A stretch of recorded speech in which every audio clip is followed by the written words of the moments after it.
அரசியல் விமர்சகர் ரவீந்திரன் துரைசாமி அவர்கள் நம்மோடு தொலைபேசி வாயிலாக இணைந்திருக்கிறார். வணக்கம் திரு ரவீந்திரன் துரைசாமி. தேசிய ஜனநாயக கூட்டணியிலிருந்து நாங்கள் வெளியேறோம், பாஜகவுக்கும் எங்களுக்கும் இனி எந்த ஒரு உறவும் கிடையாது அப்படின்னு சொல்லிட்டு அதிமுகவினுடைய உரிமை மீட்பு குழு செய்தியாளர்களை சந்தித்து பகிரங்கமாக அறிவிப்பை வெளியிட்டிருக்கிறாங்க. உங்களுடைய பார்வை என்ன? இப்பொழுதுதான் முன்னாள் முதல்வர் ஓபிஎஸ் அவர்களிடம் அலைபேசியில் பேசினேன். அவருடைய முடிவு அவர் கட்சியில் உள்ள முழு ஒப்புதலோடு ஏற்பட்ட முடிவு என்று தெரிகிறது. பிரதமர் மோடி அவர்கள் வரும்போது ஜி.கே. வாசன், ஏ.சி. சண்முகம், செல்வகுமார் போன்றவர்கள் எல்லாம் இந்திய கூட்டணி கட்சியை சேர்ந்தவர்கள் எல்லாம் சந்திக்கும் போது ஓபிஎஸ் சந்திப்பதற்குள்ள வாய்ப்பு கேட்டும் அது மறுக்கப்பட்டது. அவரை சார்ந்தவர்கள், அவரை நம்பி நிற்பவர்கள் அனைவரிடமும் அது ஒரு அதிர்ச்சியை ஏற்படுத்தியுள்ளது. எனவே அவரோடு இருப்பவர்கள் அவருடன் ஒன்றிணைந்து பயணம் செய்வதற்கு இந்த முடிவை அவர் எடுப்பது மிக மிக தவிர்க்க முடியாத ஒன்றாகிவிட்டது. அந்த வகையில் ஓபிஎஸ் அவர்கள் இந்த முடிவை எடுத்திருக்கிறார். இனிமேல் இவருக்கு 3 ஆப்ஷன் இருக்கிறது. விஜயை முதல்வராக சொல்லக்கூடிய ஒரு ஆப்ஷன் இருக்கிறது. மேலும் இன்னும் ஓரிரு நாட்களில் நாம் தமிழர் கட்சி ஒருங்கிணைப்பாளர் சீமானை ஓபிஎஸ் சந்திப்ப இருப்பதாகவும் தகவல் கூறுகின்றன. இந்த 2 ஆப்ஷனை விட அவருக்கு ஃப்ரூட்ஃபுல்லாக பலன் அளிக்கக்கூடிய ஒரு ஆப்ஷன் என்று நான் பார்ப்பது திராவிட இயக்கம்.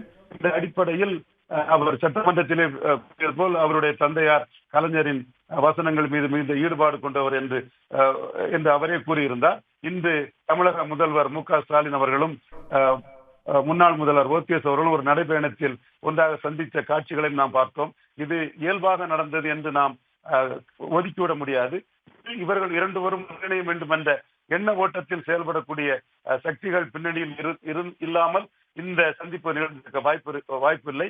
எனவே அவர் இன்று உறுதியாக தேசிய ஜனநாயக கூட்டணியிட்டு விலகிறேன் என்று ஒரு தீர்க்கமான ஒரு முடிவை எடுப்பதற்கு காரணம் அவர் காலையில் மு.க. ஸ்டாலினுடன் அவருடைய சந்திப்பு மிக முக்கிய காரணமாக அமைந்திருக்கும் என்று நான் கருதுகிறேன். அவருக்கு வேறு 2 ஆப்ஷன்கள் விஜய், சீமான் என்று இருந்தாலும் கூட அவருடைய ஃப்ரூட்ஃபுல் பலனளிக்கக்கூடிய ஆப்ஷனாக அவர் கருதுவது திமுக ஆப்ஷன் தான் என்று நான் கருதுகிறேன். காரணம் 2 மக்களவை தேர்தல், ஒரு சட்டமன்ற தேர்தலில் ஸ்டாலின் கொடுக்கிறது எம்பி போஸ்ட், எம்எல்ஏ போஸ்ட் என்று தமிழகத்தில் உருவாகி இருக்கக்கூடிய சூழ்நிலையில் ஏற்கனவே அண்ணா திராவிட முன்னேற்றத்தை சேர்ந்த செந்தில் பாலாஜி, அனிதா ராதாகிருஷ்ணன், கே.கே.எஸ்.ஆர், ரகுபதி போன்ற பலரும் திராவிட முன்னேற்ற கழகத்தில் இணைந்து வேலூர் இன்னும் நிறைய அதிமுக லோக்கல் லீடர்ஸ் திமுக கழகத்தில் இருந்து திராவிட இயக்கம் என்று திமுகவில் முக்கிய இடத்தை பெற்றிருப்பது போல் ஓபிஎஸ் அவர்களுக்கும் திராவிட முன்னேற்ற கழகத்தில் முக்கிய இடத்தை பெறுவதற்கான சாத்தியக்கூறுகள் இருக்கிறது. அது இன்றைக்கு மு.க. ஸ்டாலின் ஓபிஎஸ் சந்திப்பு இதை காட்டுகிறது. எனவே திமுகவில் நமக்கு ஆப்ஷன் இருக்கிறது என்பதை ஏறக்குறைய உறுதி செய்துதான் தேசிய ஜனநாயக கூட்டணியை விட்டு ஓபிஎஸ் விலகி இருக்கிறார் என்று நான் கருதுகிறேன்.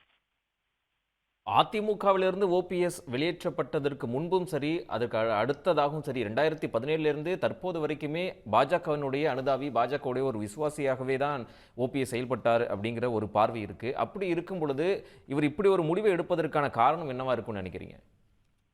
பாஜகவோட அனுதாபி, பாஜகவின் முடிவில் செயல்பட்டார் என்பதை அவரே பலமுறை சொல்லி இருக்கிறார். அது நம்ம எல்லோருக்கும் தெரிந்த ஒரு விஷயம்தான். என்றாலும் ஒரு விஷயத்தில் பிரதமர் மோடி அவர்கள் நீங்கள் ராஜினாமா செய்ய வேண்டாம் என்ற ஒரு கோரிக்கையை அவருடைய அரசியல் சூழ்நிலையால் ராஜினாமா செய்ததுதான் தமிழக அரசியல் வரலாற்றிலும் ஓபிஎஸ் வரலாற்றிலும் ஒரு மிகப்பெரிய அவருக்கு ஒரு பின்னடைவை கொடுத்தது. அந்த விஷயங்கள் எல்லாமே கூட அந்த பிரதமர் தமிழக வருகையில் எதிர்த்திருக்கலாம். எது எப்படியோ பிரதமர் வருகையில் அவரே வெளிப்படையாக வாய்ப்பு கேட்டும் அவரை சந்திக்க வாய்ப்பு கேட்டும் மறுக்கப்பட்ட சூழ்நிலையில் இனிமேலும் தேசிய ஜனநாயக கூட்டணியில் நமக்கு பிடிநிலை இல்லை என்ற ஒரு சூழலை ஒரு முடிவுக்கு ஓபிஎஸ் வந்திருக்கலாம். மேலும் தமிழக முதல்வர் சந்திப்பு அவருக்கு புதிய நம்பிக்கையும் புதிய ஒளியையும் கொடுத்திருக்கலாம். இணைப்பில் உங்களுடைய கருத்துக்களை பகிர்ந்து கொண்டமைக்கு மிக்க நன்றி ரவீந்திரன் துரைசாமி. உடனுக்குடன் செய்திகளை தெரிந்து கொள்ள சன் நியூஸ் பெல் ஐகானை கிளிக் பண்ணுங்க.